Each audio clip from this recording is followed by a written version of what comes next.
I pulled up a my ebook copy of The Lord of the Rings because I seemed to remember Galadriel talking about um, uh, how she would be both beautiful and terrible at the same time. So I found the quote. Um, Galadriel says to Frodo, "You will give me the ring freely. In the place of the Dark Lord, you will set up a queen, and I shall not be dark, but beautiful and terrible as the morning and the night, fair as the sea and the sun and the snow upon the mountain, dreadful as the storm and the lightning." And she goes on. Um, and so to me, I almost don't see them the same. You said you see morality and beauty as kind of being tied together, and Yeah. I almost don't. I think that there can be something beautiful in something that is like otherwise either, I'm not a moral realist, so this is gonna be kind of funny for me to say, but like I can see the beauty in something terrible and evil, if that makes sense. Okay. Well, what I would say to that is definitely possible to separate them. They are separable in the sense that they are united in God, because in God everything is becomes one. But because we live in this material reality, we are basically just small fragments, and you can take certain fragments and you can rearrange them to become beautiful, but not be practical or good. Or you could do the opposite, have something that's good but not necessarily beautiful. But in general, if they were to if you were to continue this process um, into like infinity, they would come together. But they don't have to be like, yeah, you could have a apple that's rotten inside but beautiful on the outside, right? So Yeah. I was even thinking about something like, so Galadriel brings up like, a storm, like a storm. Storms mhm, can be beautiful. They can also kill people. Um, yeah. and so is what you're saying something like what you find beautiful isn't the you're killing people. What you find beautiful is the bright lights and the nice shapes and stuff.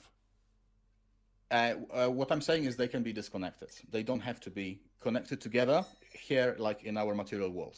In God, they have to be connected, right? And we our like job as well, maybe you're not Christian now, but um, our job as Christians is to try to reach and be like God. And so in that we should be uniting both beauty and goodness. And I can try to explain in a couple of ways, but one way I can see it is like if you can just imagine a painting. So you're starting with the beauty side, right? So a painting is just a fragment of reality, right? It's 2D, it's not 3D, it's not moving, it's just a snapshot.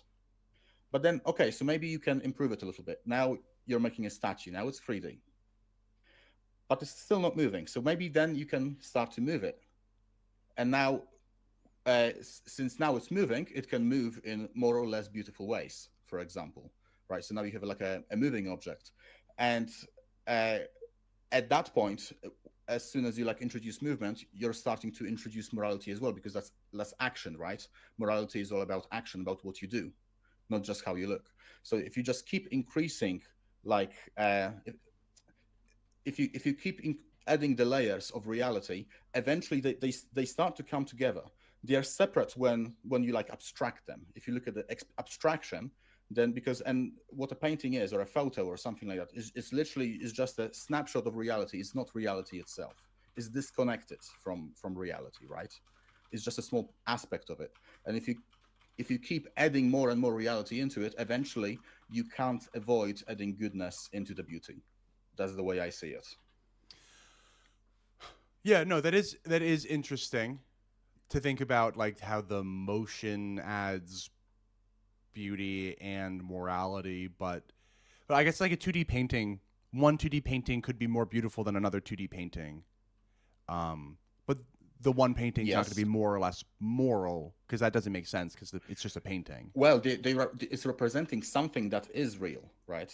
Sure. So, so the goodness would come from the thing that is representing. But the painting itself is not like goodness itself, but it can represent something that is good. Like if you have a painting of a loving family, for example, right? then it's not a loving family, but it's representing that. It's a symbol. Sure. What about something like a landscape? What if there are two paintings of two different landscapes, and one of them is a tropical island, and the other one is like a snowy mountain? Like one of them, people, if you ask them which painting is Hmm. more beautiful, and let's say that both of the paintings are very well done, if people have to pick one, I guess they'll pick one. Hmm. But I don't know if I don't know if they're trying to make a moral statement about, therefore snowy mountains are more Well, no, no. moral. We are when we are doing that, we are focusing on um, um, we are focusing on the beauty side, right? We are focusing only on this layer Mhm. of reality. We are abstracting it from the rest. Uh, but it and that's what we are basically doing when we're looking at a painting. We're just it's an abstraction, Mhm. and and that's fine. But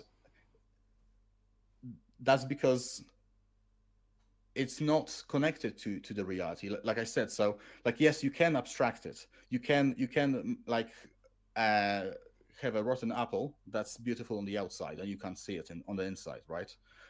But that's what, if you see a painting of an apple that's beautiful on the outside, it indicates that it should be beautiful on the inside also, right? We just don't know that.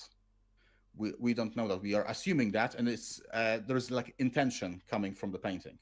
We have to read into the intention of the painter, I suppose.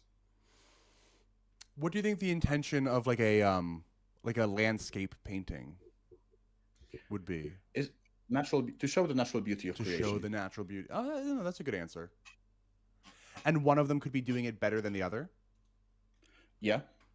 Of yes, yes. Somebody could make, well, somebody could be more accurate, for example, Yeah. or that's one simple measure. Another one is there are different proportions, and you could take different snapshots. If you take if you take a photo of a blank wall, that's going to be pretty boring, right? Yeah. It's still reality, but you so there are variations, and it's difficult to precisely be able to tell which one is more beautiful and which one is not. But just because it's difficult doesn't mean it's impossible. And So you might agree with Risto then, who said that beauty can be objective, but it has a subjective engagement from the viewer. Is that kind oh, of? for sure. Yeah. Okay. Okay. Oh yes. Oh yes. Yes. Of course.